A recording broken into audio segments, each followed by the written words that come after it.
compression is such a part of music as we know it now. It's funny, every time I hear like an album, I went on this kick early on in this quarantine of I was just trying to listen to music from 1972, just incredible year of music.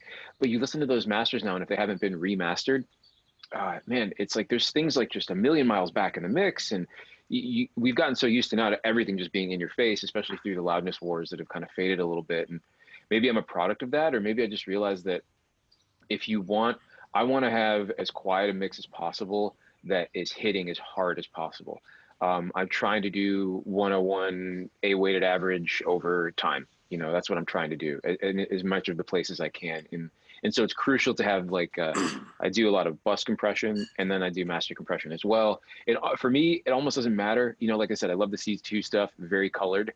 And if you don't want that flavor on there, then I mean, everyone's making something now from the SSL you were talking about to it's a cool little piece of gear. If you have budget for one piece of analog gear in your rack, it might as well be that, or maybe a vocal compressor. So, but nowadays I'm using UAD, I think, on the master, and I'm going, if I'm not mistaken, I think with Maroon 5 these days at the moment, I've tried the Waves Max VCL, the Neve 2-channel master, and now I think I'm just software, and I'm going, trying to remember what comp, but the Sonics Oxford Inflator is the last thing in my chain to add that air. Yeah. And that thing is brilliant if you're just looking for a little bit of polish on a mix. Yeah, I was using that a bit last year. Actually, Jay, when you were out and I was doing Coachella, you came by for my mix. I was using that inflator. I don't know, kind of. Yeah, you use a lot of the Sonic stuff, if I'm not mistaken, right? Or like pretty much all the reverbs I've been using Okay. and all the Sonic stuff. I like the way those reverbs sound, and just kind of.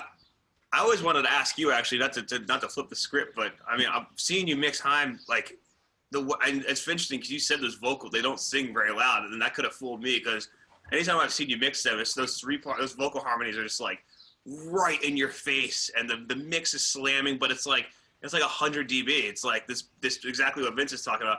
Vince, you should go watch Scott mix because he's doing what you're trying to do. So.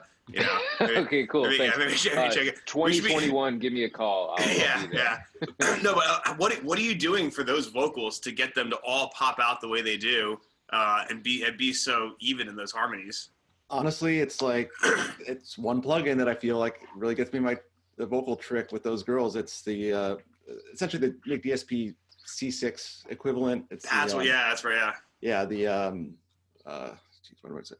AE600 is what it's called. Mm-hmm. Yeah, they call it the active EQ instead of dynamic EQ, but yeah, same thing. And that, especially like the way they sing, it's like a lot of percussive stuff and different frequency ranges. I don't know, that thing has allowed me to dial in their vocal sound more than anything else. So, are you hitting it hard across multiple? It's not a multi-band compressor. It's a dynamic EQ. Yeah, exactly. Okay. And are you laying into it hard in certain areas, or? I am definitely like the mid, anywhere between say 500 and 2K. I mean, there are some really specific spots, especially with 58s, with Beta 58s. But so it really is a kind of few hot spots, but I do let it kind of like hit pretty hard. And that's then, a good point. Yeah, I mean, there's two things you're going to be potentially trying to fix. It's a gear thing or a vocal thing. Yeah. So for you, it's more of the issues with mic frequency response, or just? I mean, I think it's more just way any singer sings, the dynamics of how they sing, and just kind of that's just. I think other vocalists too. Like when I was mixing Khalid last year for a few weeks, and I came in.